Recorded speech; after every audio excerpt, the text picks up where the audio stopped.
Hey, welcome to Socialism for All. This file is being recorded for the April 2025 edition of Socialism for All, and it's an audiobook and discussion of The Historical Meaning of the Inter-Party Struggle in Russia by Lenin from 1910. If you like this video, please click like and subscribe, and consider supporting on Patreon, or buy me a coffee at patreon.com/socialismforall, or buymeacoffee.com/socialismforall. There are links to Patreon and Buy Me a Coffee in the video description. So in the US left, I can't speak for too many other places, but I know I see this a lot in the US, you will often get a lot of leftists who haven't really done much reading or history or anything like that, encounter more experienced and knowledgeable people, and often have reactions that indicate some kind of intimidation or they feel threatened or something like that, and then it'll launch into, theory is ableist or theory is elitist. Why does anybody have to study? You're just gatekeeping, etc., etc. The reality is some amount of gatekeeping is needed because not everybody who declares themselves to be on the left or even specifically anti-capitalist has a winning formula, winning program, winning idea of how to accomplish the aims that one might associate with a movement like that, or even really to be able to clearly state the aims and the program that would be relevant to a particular situation. So sometimes really at the first sign of pushback or the first sign of correction or somebody saying, that's not really quite right because of this and you should really read this piece, etc. Some of these people will get really upset and flustered and fly into, kind of this whole pushback on the very idea that we should study anything when trying to build up effective left politics. But what we actually see in the movement against capitalism, which, in case you haven't noticed, has not been successful so far. I mean, there have been successes, but capitalism still exists, and in fact, some of the major socialist projects have been destroyed. So we definitely have not had that final victory. In fact, we are experiencing right now an upsurge of fascism in basically all the advanced countries, and that's likely to continue until the end of capitalism, which is something that we have to bring about. And we're not going to do that by accident. We actually have to bring it about in a very careful and thoughtful way. It's really not enough to just back off of anything like that and say leftist infighting is bad, because in fact incorrect ideas are going to be advanced all the time, and there has to be pushback and there has to be struggle for correct ideas. That's just how it happens. We can't be so individualistic to think that everybody on the left can just do their own thing and we'll get there anyway. It's really not how that works. We have to get organized and then struggle in a particular way within the movement. So in this piece, The Historical Meaning of the Inter-Party Struggle in Russia, Lenin is going to talk about the Russian Social Democratic Labor Party and the struggles that they had within that party between the reformist social democratic wing and the revolutionary, what would become communist wing. And the historical time frame on this is that Russia had had their first revolution, the 1905 to 1907 revolution, just a few years before, and then Russia fell into a period of counter-revolution and reaction, so basically a right-wing upsurge in response to that. And then later, there was another upswing of the revolutionary movement, particularly World War I breaks out in 1914, and then there's a struggle, and eventually two revolutions in 1917. And during this time, there was constant struggle between the Mensheviks, who were the reformist faction, who were always tending toward opportunistic right deviations, trying to tail the bourgeoisie, and the Bolsheviks, who were led by Lenin. Then there were also struggles against, the socialist revolutionaries, who were the Peasants' Party, but the RSDLP was claimed to be a party of the proletariat, and so there were efforts made to try to keep it on a path that was consistent with Marxism. So in this article, Lenin is going to respond to some slanderous articles written by Trotsky, who basically espoused Menshevism but was always trying to be his own faction, and Martov, who was a leader of the Mensheviks, and in fact would go on to oppose the October Revolution in 1917. So you can see that these disagreements can have really profound consequences, and it's really important to wage the struggle for correct ideas. We have to identify errors when they occur and address them honestly, and then combat those who continue to uphold the errors despite being called out on it. But if we don't study, we won't even know what the errors are. Alright, so before we begin, this piece was written in September to November of 1910, although it wasn't published until the following spring, because the journal that Lenin submitted it to refused to publish it. It can be found in Lenin Collected Works, Progress Publishers, 1974, Volume 16, HTML transcription and markup by R. Simbala, And it can be found online, among other places, at the Lenin Internet Archive within the Marxists Internet Archive, marxists.org. Thanks as usual to MIA for hosting this and thousands of other free Marxist texts. Let's begin with the introduction. The subject indicated by the above title is dealt with in articles by Trotsky and Martov in number 50 and 51 of Neue Zeit. Martov expounds Menshevik views. Trotsky follows in the wake of the Mensheviks, taking cover behind particularly sonorous phrases. Martov sums up the, quote, Russian experience by saying, quote, Blankist and anarchist lack of culture triumphed over Marxist culture, unquote. Read Bolshevism over Menshevism. Quote, Russian social democracy spoke too zealously in Russian, unquote, in contrast to the, quote, general European methods of tactics.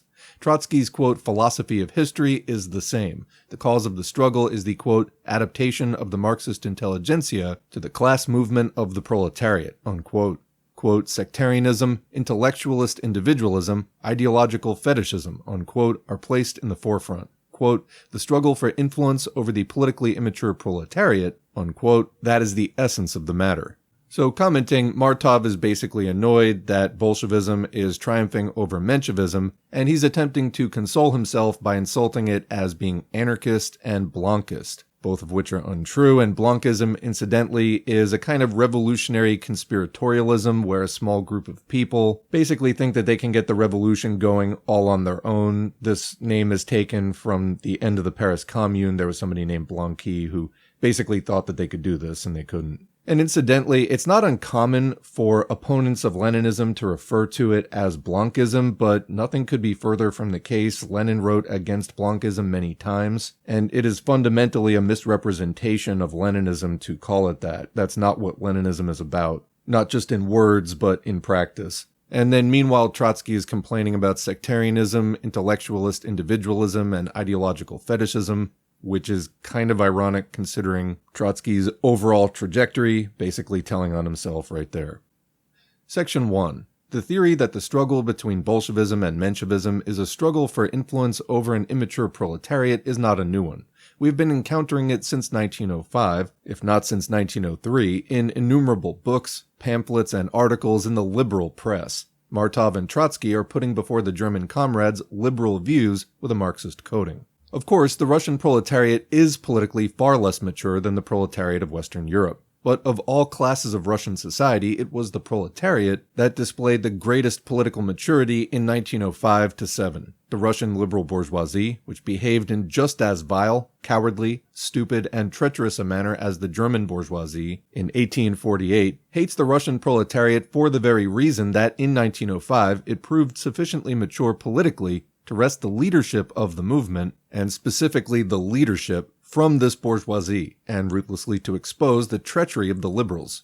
Trotsky declares, quote, it is an illusion to imagine that Menshevism and Bolshevism, quote, have struck deep roots in the depths of the proletariat, unquote.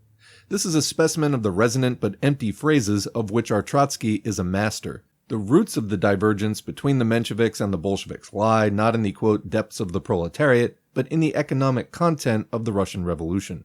By ignoring this content, Martov and Trotsky have deprived themselves of the possibility of understanding the historical meaning of the inter-party struggle in Russia. The crux of the matter is not whether the theoretical formulations of the differences have penetrated, quote, deeply into this or that stratum of the proletariat, but the fact that the economic conditions of the revolution of 1905 brought the proletariat into hostile relations with the liberal bourgeoisie, not only over the question of improving the conditions of daily life of the workers, but also over the agrarian question, over all the political questions of the revolution, etc. To speak of the struggle of trends in the Russian revolutions distributing labels such as sectarianism, lack of culture, etc., and not to say a word about the fundamental economic interests of the proletariat, of the liberal bourgeoisie, and of the democratic peasantry, means stooping to the level of cheap journalists. Here is an example, quote, in the whole of Western Europe, Martov writes, quote, the peasant masses are considered suitable for an alliance with the proletariat only to the extent that they begin to feel the grave consequences of the capitalist revolution in agriculture. In Russia, however, a picture has been drawn of a numerically weak proletariat combining with 100 million peasants who have not yet felt, or have hardly felt, the educational effect of capitalism, and therefore have not yet been through the school of the capitalist bourgeoisie, unquote. This is not a slip of the pen on Martov's part. It is the central point of all the ideas of Menshevism. The opportunist history of the Russian Revolution, which is being published in Russia under the editorship of Patrusov, Martov, and Maslov, the social movement in Russia at the beginning of the 20th century, is thoroughly permeated with these ideas. The Menshevik Maslov expressed these ideas still more graphically when he stated in the article, which sums up this, quote, work, quote, a dictatorship of the proletariat and the peasantry would run counter to the whole course of economic development, unquote. It is precisely here that the roots of the divergences between Bolshevism and Menshevism must be sought. Martov substituted the school of the capitalist bourgeoisie for the school of capitalism. Let us state in parenthesis that there is no other bourgeoisie in the world than the capitalist bourgeoisie. What is meant by the school of capitalism? That capitalism lifts the peasants from the idiocy of rural life, rouses them, and impels them to fight. What is meant by the school of the, quote, capitalist bourgeoisie? That, quote, the German bourgeoisie of 1848 is without the least compunction betraying the peasants, who are its most natural allies, and without whom it is powerless against the nobility, unquote. That's quoting Marx in July 1848. That the Russian liberal bourgeoisie in 1905-7 systematically and persistently betrayed the peasants, that it in fact deserted to the side of the landlords and Tsarism against the fighting peasants and put direct obstacles in the path of the development of the peasant struggle. Under cover of, quote, Marxist catchwords about the, quote, education of the peasants by capitalism, Martov is advocating the, quote, education of the peasants who fought the nobility in revolutionary fashion by the liberals who betrayed the peasants to the nobles. This is substituting liberalism for Marxism. This is liberalism embellished with Marxist phrases. What Bebel said in Magdeburg about there being national liberals among the Social Democrats, which is what they called all Marxists at that time, is true not only of Germany. It is also necessary to observe that most of the ideological leaders of Russian liberalism were brought up on German literature, and are deliberately transplanting to Russia the Brentano and Zombart brand of, quote, Marxism, which recognizes the, quote, school of capitalism, but rejects the school of revolutionary class struggle. All the counter-revolutionary liberals in Russia, such as Struve, Bulgakov, Frank, Izgoyev, and company, flaunt similar, quote, Marxist phrases. Martov compares Russia of the epoch of peasant uprisings against feudalism with, quote, Western Europe, which put an end to feudalism long ago. This is a stupendous distortion of the historical perspective. Are there any socialists, quote, in the whole of Western Europe, whose program contains the demand, quote, to support the revolutionary actions of the peasantry, including confiscation of the landed estates, as the RSDLP did at its Fourth Unity Congress? No, there are none. The socialists, quote, in the whole of Western Europe, do not at all support the small proprietors in their fight over land ownership against the big proprietors. Wherein lies the difference? In the fact that, quote, in the whole of Western Europe, the bourgeois system, including in particular bourgeois agrarian relations, was established and took definite shape long ago. Whereas in Russia, it is just now that a revolution is taking place over the question of the form this bourgeois system is to assume. Martov repeats the threadbare method of the liberals, who always contrast the period of revolutionary conflicts over a given question with periods in which there are no such revolutionary conflicts because the question itself was solved long ago. The tragicomedy of Menshevism lies in the fact that at the time of the revolution it had to accept theses which were incompatible with liberalism. If we support the struggle of the, quote, peasantry for the confiscation of the land, it means that we admit that victory is possible and economically and politically advantageous for the working class and the whole of the people. But the victory of the peasantry, led by the proletariat in the struggle for the confiscation of the landed estates, is precisely the revolutionary dictatorship of the proletariat and the peasantry. Let us recall what Marx said in 1848 about the need for a dictatorship in a revolution, and Mehring's deserved ridicule of those who accused Marx of wishing to achieve democracy by setting up a dictatorship. And for more on this, see Marx's article, The Berlin Counter-Revolution, 1848. The view that the dictatorship of these classes, quote, runs counter to the whole course of economic development, unquote, is radically wrong. The very opposite is the case. Only such a dictatorship could make a clean sweep of the remnants of feudalism and secure the speediest development of the productive forces. The policy of the liberals, on the contrary, entrusts the whole matter to the Russian Junkers, who are retarding the course of the economic development of Russia 100-fold. In 1905-7, the contradiction existing between the liberal bourgeoisie and the peasantry became fully revealed. In the spring and autumn of 1905, as well as in the spring of 1906, From 1/3 to 1/2 of the uyezds of central Russia were affected by peasant revolts. The peasants destroyed approximately 2,000 country houses of landlords. Unfortunately, this is not more than 1/15 of what should have been destroyed. The proletariat alone wholeheartedly supported this revolutionary struggle, directed it in every way, guided it, and united it by its mass strikes. The liberal bourgeoisie never helped this revolutionary struggle. They preferred to pacify the peasants and reconcile them with the landlords and the Tsar.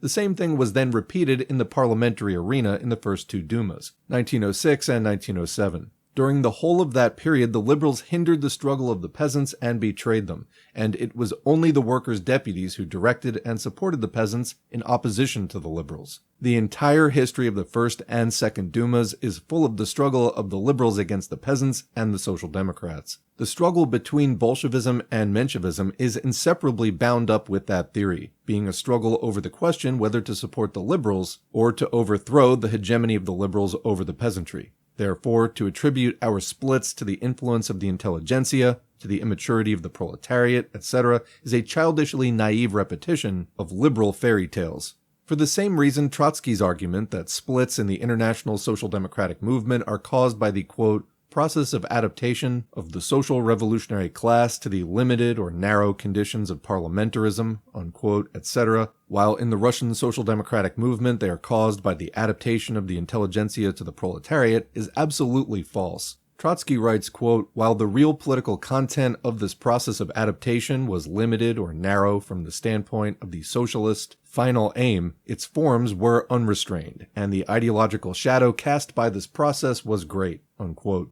This truly unrestrained phrasemongering is merely the ideological shadow of liberalism. Both Martov and Trotsky mix up different historical periods and compare Russia, which is going through her bourgeois revolution, with Europe, where these revolutions were completed long ago.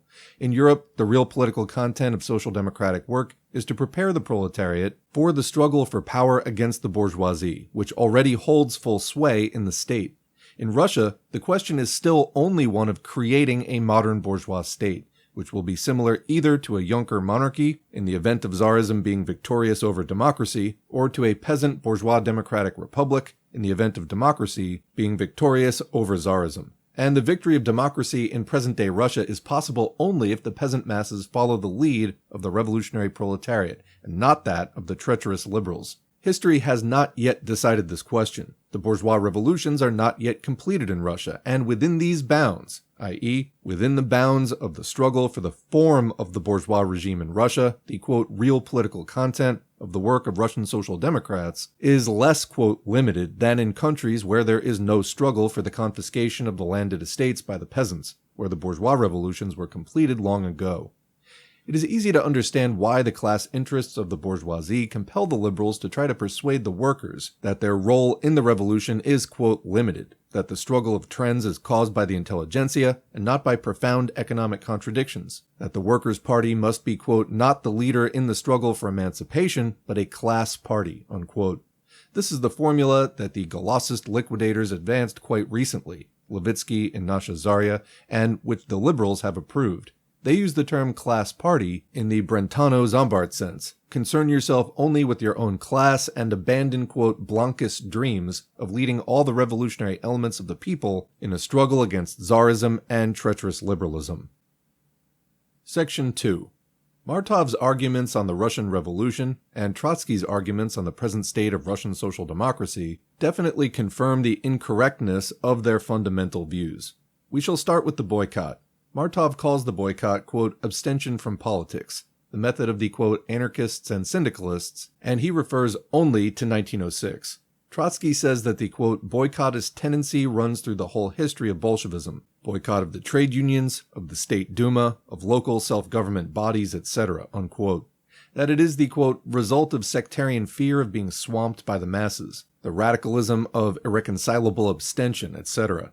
As regards boycotting the trade unions and the local self-government bodies, what Trotsky says is absolutely untrue. It is equally untrue to say that boycottism runs through the whole history of Bolshevism. Bolshevism as a tendency took definite shape in the spring and summer of 1905, before the question of the boycott of the parliament first came up. In August 1906, in the official organ of the faction, Bolshevism declared that the historical conditions which made the boycott necessary had passed. Trotsky distorts Bolshevism because he has never been able to form any definite views on the role of the proletariat in the Russian bourgeois revolution. But far worse is the distortion of the history of this revolution. If we are to speak of the boycott, we must start from the beginning, not from the end. The first and only victory in the revolution was wrested by the mass movement, which proceeded under the slogan of the boycott. It is only to the advantage of the liberals to forget this. The law of August 6, 1905, created the Bulletin Duma as a consultative body. So comment basically during the revolution of 1905, this was one of the concessions that was won. The Tsar was persuaded to allow the creation of a parliament, which was consultative only, it was not binding. Continuing, the liberals, even the most radical of them, decided to participate in this Duma. The Social Democrats, by an enormous majority against the Mensheviks, decided to boycott it and to call upon the masses for a direct onslaught on Tsarism, for a mass strike and an uprising. Hence, the question of the boycott was not a question within social democracy alone. It was a question of the struggle of liberalism against the proletariat. The entire liberal press of that time showed that the liberals feared the development of the revolution and directed all their efforts toward reaching a, quote, agreement with Tsarism. What were the objective conditions for an immediate mass struggle? The best answer to this is supplied by the statistics of strikes, subdivided into economic and political strikes, and of the peasant movement. We cite here the principal data, which will serve to illustrate the whole of our subsequent exposition.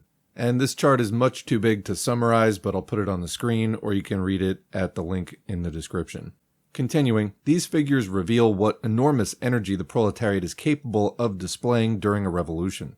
In the entire decade preceding the revolution, the number of strikers in Russia was only 431,000, i.e. an average of 43,000 per year, while in 1905, the total number of strikers was 2,863,000, at a time when the total number of factory workers was only 1,661,000. The world has never witnessed a strike movement like it. In the third quarter of 1905, when the question of the boycott arose for the first time, we observed the transition to a new and much more powerful wave of the strike movement, and following it, of the peasant movement. The real historical content of the question of the boycott was whether to help the rise of this revolutionary wave and direct it toward the overthrow of Tsarism, or whether to allow Tsarism to divert the attention of the masses by the game of a consultative Duma. It is therefore easy to see how much triviality and liberal-like obtuseness there is in the efforts to link the boycott in the history of the Russian Revolution with, quote, abstention from politics, quote, sectarianism, etc. Under the slogan of the boycott adopted against the liberals, a movement arose which brought about an increase in the number of political strikers from 151,000 during the third quarter of 1905 to 1 million during the fourth quarter of 1905. Martov declares that the, quote, chief cause of the success of the strikes in 1905 was the, quote, growing current of opposition in wide bourgeois circles, unquote. Quote, the influence of these wide sections of the bourgeoisie extended so far that they, on the one hand, directly instigated the workers to political strikes, unquote, and on the other urged the employers, quote, to pay the wages of the workers during a strike, unquote. We shall contrast this honeyed praise of the, quote, influence of the bourgeoisie with dry statistics. In 1905, strikes much more frequently ended in favor of the workers than in 1907. Here are the figures for that year. 1,438,610 strikers presented economic demands. 369,304 workers won their fight. 671,590 ended it with a compromise, and 397,716 lost. Such, in fact, and not according to liberal fables, was the, quote, influence of the bourgeoisie. Martov distorts the actual attitude of the proletariat toward the bourgeoisie in a truly liberal fashion. It was not because the bourgeoisie on rare occasions paid for the strikes or came forward in opposition that the workers won, in, quote, economics and in politics, but it was because the workers were winning victories that the bourgeoisie were disaffected and paid. The force of the class attack, the force of the strikes in which millions took part, the force of the peasant riots, and of the uprisings in the armed forces were the cause. The chief cause, my dear Martov, the, quote, sympathy of the bourgeoisie was the effect. Martov writes, quote, October 17, which opened up prospects of elections to the Duma and made it possible to hold meetings, to form workers' unions, and to publish social democratic newspapers, indicated the direction along which the work should have been conducted, unquote.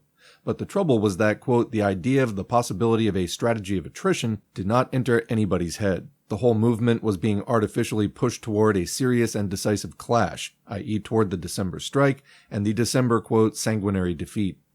Kautsky disputed with Rosa Luxemburg whether in Germany in the spring of 1910, the moment had come for the transition from the strategy of attrition to the strategy of overthrow, and Kautsky stated plainly and definitely that this transition was inevitable if the political crisis developed further. But Martov, clinging to Kautsky's apron strings, retrospectively advocated the strategy of attrition for the period when the revolution reached its highest intensity. No, my dear Martov, you are merely repeating liberal speeches. October 17 did not, quote, open up, quote, prospects of a peaceful constitution. That is only a liberal fairy tale. It opened civil war. This war was prepared not by the subjective will of parties or groups, but by the whole course of events since January 1905.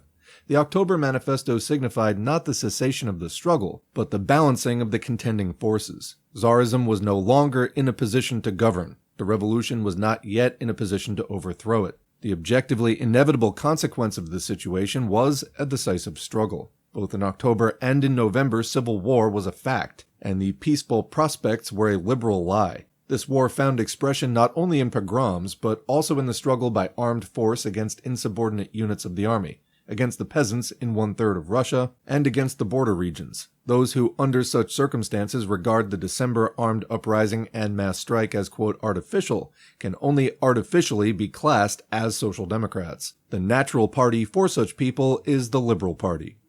In 1848 and in 1871, Marx said that there are moments in a revolution when surrendering to the enemy without a struggle has a more demoralizing effect on the masses than defeat in a fight. For more on this, see Marx and Engels, Revolution and Counter-Revolution in Germany, also Marx's letter to Ludwig Kugelmann of April 17, 1871.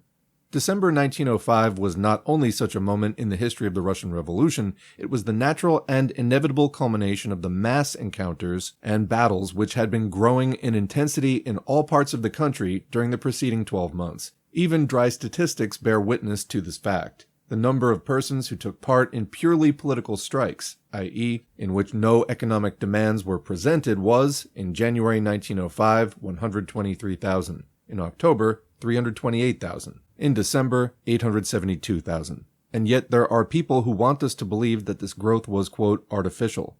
We are treated to a fairy tale to the effect that such a growth of the mass political struggle, in addition to the mutinies in the armed forces, is possible without its inevitable development into an armed uprising. No, this is not a history of the revolution, it is a liberal libel on the revolution. Section 3. Concerning the October strike, Martov writes, quote, just at this time, when general excitement reigns among the working masses, an attempt is made to merge the struggle for political liberty and the economic struggle into a single whole. Comrade Rosa Luxemburg's opinion notwithstanding, this revealed not the strong, but the weak side of the movement, unquote. The attempt to introduce the 8-hour working day by revolutionary means ended in failure and, quote, disorganized the workers. Quote, the general strike of the post and telegraph employees in November 1905 acted in the same direction, unquote. This is the way Martov writes history. It is sufficient to glance at the statistics given above to see the falsity of this history. Throughout all the 3 years of the revolution, we observe that every time the political crisis becomes acute, there is an upsurge not only of the political, but also of the economic strike struggle. Not the weakness, but the strength of the movement lay in the combination of the two forms of struggle.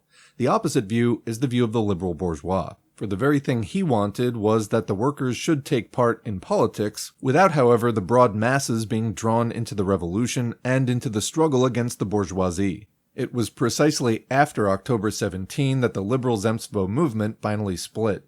The landlords and industrialists formed the openly counter-revolutionary party of the Octoberists, who unleashed all the force of reprisals against the strikers, while in the press the, quote, left liberals, the cadets, accused the workers of, quote, madness. Martov, echoing the Octoberists and the cadets, is of the opinion that the, quote, weakness of the workers lay in the fact that at that very time they were trying to make the economic struggle still more aggressive. In our opinion, the weakness of the workers, and still more the peasants, lay in the fact that they did not resolutely, widely, and quickly enough pass to the aggressive economic and armed political struggle which inevitably resulted from the whole course of events, and not at all from the subjective desires of particular groups or parties. A wide gulf separates our view from Martov's, and, in spite of Trotsky's assertions, this gulf between the views of, quote, intellectuals reflects only the gulf which in fact existed at the end of 1905 between the classes, namely, between the revolutionary proletariat which fought and the bourgeoisie which behaved in a treacherous manner.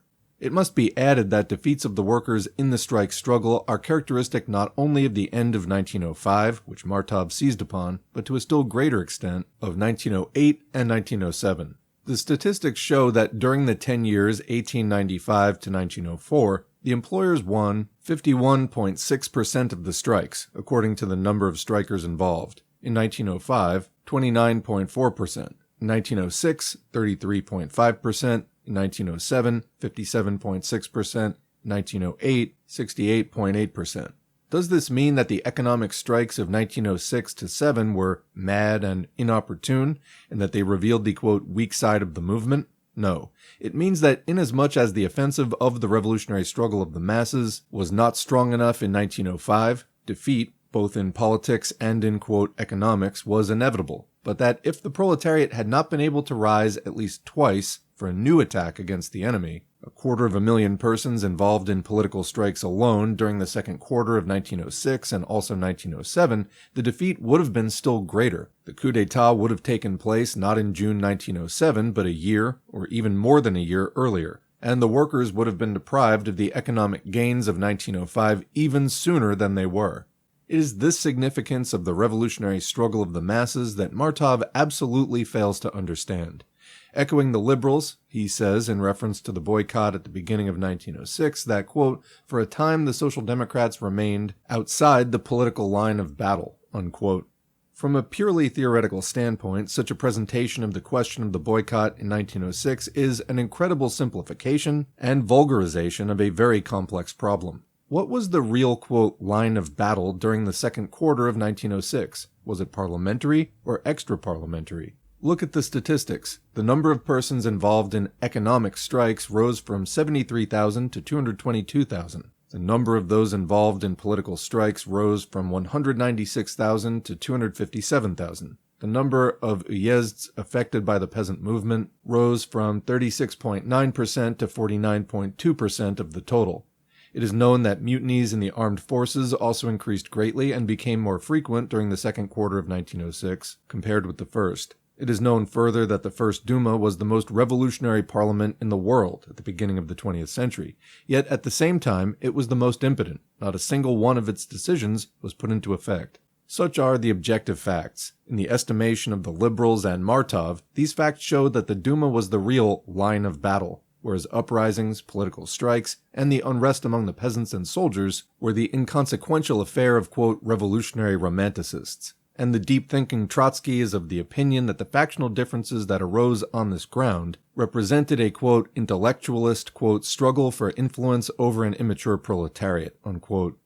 In our opinion, the objective data proved that in the spring of 1905 there was such a serious upsurge of a real revolutionary mass struggle that the Social Democratic Party was obliged to regard precisely that struggle as the principal struggle and exert every effort to support and develop it. In our opinion, the specific political situation at that period, when the Tsarist government obtained from Europe a 2 billion loan on the security, as it were, of the convocation of the Duma, and when the Tsarist government was hastily promulgating laws against the boycott of the Duma, fully justified the attempt made by the proletariat to wrest the convocation of the first parliament in Russia out of the hands of the Tsar. In our opinion, it was not the Social Democrats but the liberals who, quote, remained outside the political line of battle at that time.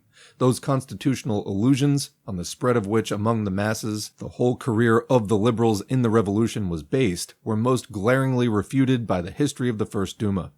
In both the First and the Second Dumas, the liberals, meaning the cadets, had a majority and occupied the political foreground with much noise and fuss. But it was just these liberal, quote, victories that clearly showed that the liberals remained all the time outside the political line of battle, that they were political comedians who deeply corrupted the democratic consciousness of the masses. And if Martov and his friends, echoing the liberals, point to the heavy defeats of the revolution as an object lesson of what should not be done, our answer to them is firstly that the only real victory gained by the revolution was the victory of the proletariat, which rejected the liberal advice to enter the Bulgarian Duma and led the peasant masses to an uprising. Secondly, by the heroic struggle it waged during the course of 3 years, 1905-7, the Russian proletariat won for itself and for the Russian people gains that took other nations decades to win. It won the emancipation of the working masses from the influence of treacherous and contemptibly impotent liberalism. It won for itself the hegemony in the struggle for freedom and democracy as a precondition of the struggle for socialism.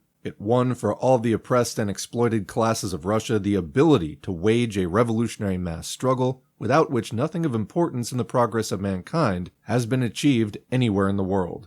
These gains cannot be taken away from the Russian proletariat by any reaction, or by any hatred, abuse, and malice on the part of the liberals, or by any vacillation, short-sightedness, and lack of faith on the part of the socialist opportunists.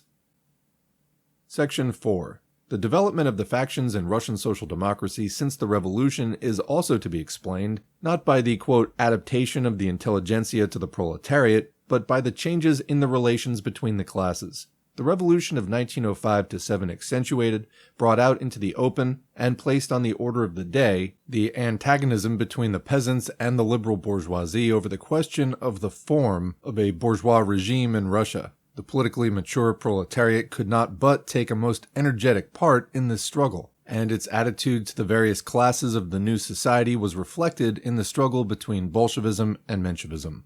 The 3 years 1908-10 are marked by the victory of the counter-revolution, by the restoration of the autocracy, and by the Third Duma, the Duma of the Black Hundreds and Octoberists, both extremely reactionary groups.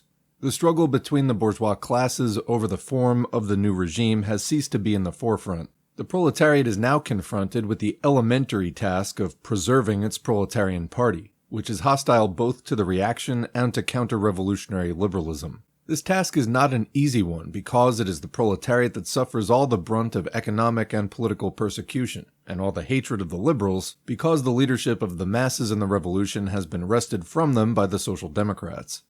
The crisis in the Social Democratic Party is very grave. The organizations are shattered. A large number of veteran leaders, especially among the intellectuals, have been arrested. A new type of social democratic worker, who is taking the affairs of the party in hand, has already appeared, but they have to overcome extraordinary difficulties. Under such conditions, the Social Democratic Party is losing many of its so-called fellow travelers. It is natural that petty bourgeois fellow travelers should have joined the socialists during the bourgeois revolution. Now they are falling away from Marxism and from social democracy. This process is observed in both factions, among the Bolsheviks in the shape of the Otsevist tendency, which arose in the spring of 1908, suffered defeat immediately at the Moscow Conference, and after a long struggle was rejected by the official center of the faction and formed a separate faction abroad, the Viperiod faction. The specific character of the period of disintegration was expressed in the fact that this faction united those Marxists who introduced into their platform the struggle against Marxism under the guise of defense of, quote, proletarian philosophy, and the ultimatumists, those shamefaced Otsevists, as well as various types of, quote, Days of Freedom social democrats, who were carried away by spectacular slogans which they learned by rote, but who failed to understand the fundamentals of Marxism. Among the Mensheviks, the same process of the falling away of petty bourgeois fellow travelers was expressed in the liquidationist tendency, now fully formulated in Mr. Patrusov's magazine, Nasha Zarya, in Vozrojdeny and Zhizn, in the stand taken by the, quote, 16 and the, quote, trio, Mikhail, Roman, Yuri, while Golos Sotsialdemokrata, published abroad, acted as a servant of the Russian liquidators in fact, and a diplomatic disguise for them before the party membership. And commenting, liquidationism turned into a really big problem in the ensuing years, as they basically wanted to get rid of the entire underground and illegal part of the movement. Lenin wrote many articles against them and fought this trend vigorously. Continuing, failing to understand the historical and economic significance of this disintegration in the era of counter-revolution, of this falling away of non-social democratic elements from the Social Democratic Labor Party, Trotsky tells the German readers that both factions are, quote, falling to pieces, that the party is, quote, falling to pieces, that the party is, quote, demoralized. It is not true. And this untruth expresses, firstly, Trotsky's utter lack of theoretical understanding. Trotsky has absolutely failed to understand why the plenum described both liquidationism and Otzivism as a, quote, manifestation of bourgeois influence on the proletariat, unquote.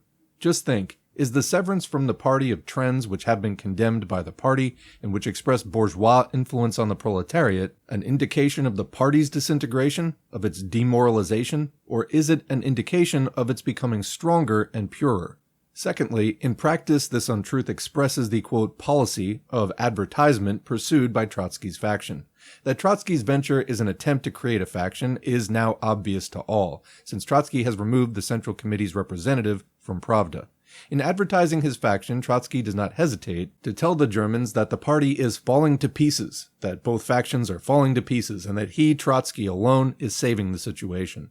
Actually, we all see now, and the latest resolution adopted by the Trotskyists, in the name of the Vienna Club on November 26, 1910, proves this quite conclusively, that Trotsky enjoys the confidence exclusively of the liquidators and the Viperiodists. The extent of Trotsky's shamelessness in belittling the party and exalting himself before the Germans is shown, for instance, by the following. Trotsky writes that the, quote, working masses in Russia consider that the, quote, Social Democratic Party stands outside their circle. And he talks of, quote, social democrats without social democracy, unquote. How could one expect Mr. Patrusov and his friends to refrain from bestowing kisses on Trotsky for such statements? But these statements are refuted not only by the entire history of the revolution, but even by the results of the elections to the Third Duma from the workers' curia. Trotsky writes that, quote, owing to their former ideological and organizational structure, the Menshevik and Bolshevik factions proved altogether incapable, unquote, of working in legal organizations. Work was carried on by, quote, individual groups of social democrats, but all this took place outside the factions, outside their organizational influence, unquote. Quote, even the most important legal organization, in which the Mensheviks predominate, works completely outside the control of the Menshevik faction, unquote. That is what Trotsky writes, but the facts are as follows. From the very beginning of the existence of the Social Democratic group in the Third Duma, the Bolshevik faction, through its representatives authorized by the Central Committee of the party, has all the time assisted, aided, advised, and supervised the work of the Social Democrats in the Duma. The same is done by the editorial board of the central organ of the party, which consists of representatives of the factions, which were dissolved as factions in January 1910. When Trotsky gives the German comrades a detailed account of the stupidity of Otzivism and describes this trend as a, quote, crystallization of the boycottism characteristic of Bolshevism as a whole, and then mentions in a few words that Bolshevism, quote, did not allow itself to be overpowered by Otzivism, but it, quote, attacked it resolutely, or rather in an unbridled fashion, unquote. The German reader certainly gets no idea how much subtle perfidy there is in such an exposition. Trotsky's Jesuitical, quote, reservation consists in omitting a small, very small, quote, detail. He, quote, forgot to mention that at an official meeting of its representatives held as far back as the spring of 1909, the Bolshevik faction repudiated and expelled the Otzivists. But it is just this, quote, detail that is inconvenient for Trotsky, who wants to talk of the falling to pieces of the Bolshevik faction, and then of the party as well, and not of the falling away of the non-social democratic elements. We now regard Martov as one of the leaders of liquidationism. One who is the more dangerous, the more, quote, cleverly, he defends the liquidators by quasi-Marxist phrases. But Martov openly expounds views which have put their stamp on whole tendencies in the mass labor movement of 1903 to 10. Trotsky, on the other hand, represents only his own personal vacillations and nothing more. In 1903, he was a Menshevik. He abandoned Menshevism in 1904, returned to the Mensheviks in 1905, and merely flaunted ultra-revolutionary phrases. In 1906, he left them again. At the end of 1906, he advocated electoral agreements with the cadets, i.e., he was in fact once more with the Mensheviks. And in the spring of 1907, at the London Congress, he said that he differed from Rosa Luxemburg on, quote, individual shades of ideas rather than on political tendencies, unquote. One day, Trotsky plagiarizes from the ideological stock and trade of one faction. The next day, he plagiarizes from that of another, and therefore declares himself to be standing above both factions. In theory, Trotsky is on no point in agreement with either the liquidators or the Otzivists, but in actual practice, he is in entire agreement with both the Gaullosists and the Viperiodists. Therefore, when Trotsky tells the German comrades that he represents the, quote, general party tendency, I am obliged to declare that Trotsky represents only his own faction and enjoys a certain amount of confidence exclusively among the Otzevists and the liquidators. The following facts prove the correctness of my statement. In January 1910, the Central Committee of our party established close ties with Trotsky's newspaper Pravda and appointed a representative of the Central Committee to sit on the editorial board.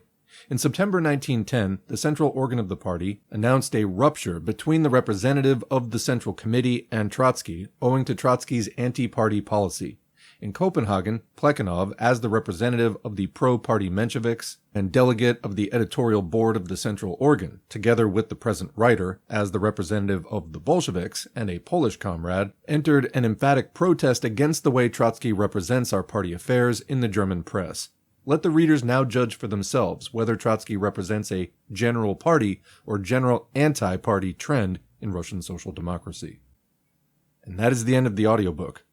So if any of that was confusing, that's kind of my point. The Russian Revolution was successful, but it was not a matter of writing general strike on social media and then just having all the pieces fall into place. It was not a straight line. Even within the Marxist party, the Russian Social Democratic Labor Party, there was eventually a huge split, with the right wing of that split basically, in the end, opposing the revolution and siding with the bourgeoisie and just saying, hey, let's do capitalism.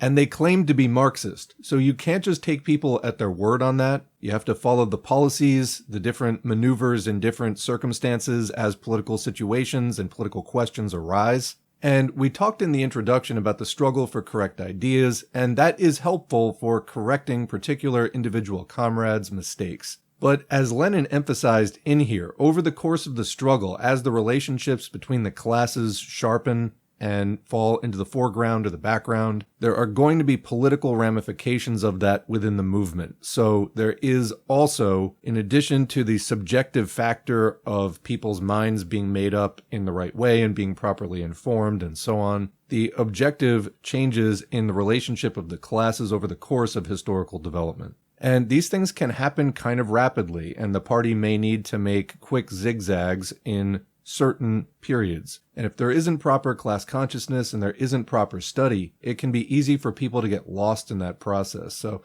hopefully this has been helpful in shining a light on some of what the Russian movement went through kind of right in the middle of its struggle. Basically liberal views, which were representative of the interests of the proletariat's class enemy, were being espoused directly within the party. The call is coming from inside the house as well as from outside it. So, again, we have to study, we have to understand all these factors. Reading Lenin, who documented all of this very well, this is just one piece of this type that he did, is a great way to understand this, to get to know better what that struggle is about. And hopefully this has encouraged you to do more of that kind of reading. If you want somewhere to start, go to the Home tab at Socialism for All and scroll down to the recommended reading playlists. There's one called the Basic Marxism-Leninism Study Guide. And then right next to that are a number of others from different parties and different groups that have put together basic theory and history reading lists. Remember that Marxism is science. So when we talk about theory, it is directly tied to the history. And the really interesting thing is that although this is from 100 years ago, capitalism is still capitalism. So you still have the same class forces. Styles are different, trends are different, technology is more advanced, but capitalism itself is still advanced monopoly capitalism as it was becoming at this time. So, many of these lessons still hold. Obviously, the peasantry is not a major force in the most advanced countries, but that was already becoming the case in the most advanced countries at this time 100 years ago. And all the basics of the rest of it, again, still remain. All right, I'm going to leave it there for now. What do you think? Leave a question or comment below, and we will continue the discussion there as always. Otherwise, thanks for listening, and thanks to the current patrons and Buy Me a Coffee supporters whose names are on the screen. If you'd like to get your name on the screen, head to patreon.com/socialismforall or buymeacoffee.com/socialismforall. Socialism for All. You can sign up for a few dollars a month or more, whatever you see fit, or make a one-time donation at Buy Me a Coffee. Every contribution is encouraging, they're also materially helpful, and they allow me to spend a lot more time on this channel, whether recording and exporting and uploading the content, or planning the playlists and doing the research, whatever, than I would be able to do without it. So sincere thanks there. This is a viewer-supported channel. We don't run ads, so if you like this channel, thank me, but also thank the patrons and Buy Me a Coffee supporters, and consider becoming one yourself. Beyond that, engagement counts, so like, share, subscribe. And remember that we can agitate and educate online, but organizing happens in real life. So connect with your local left, take what you've learned here into that movement, apply it when you vote within your organization on various topics, and overall help to intensify the class struggle in intelligent ways. Thanks again, and we will see you in the next video.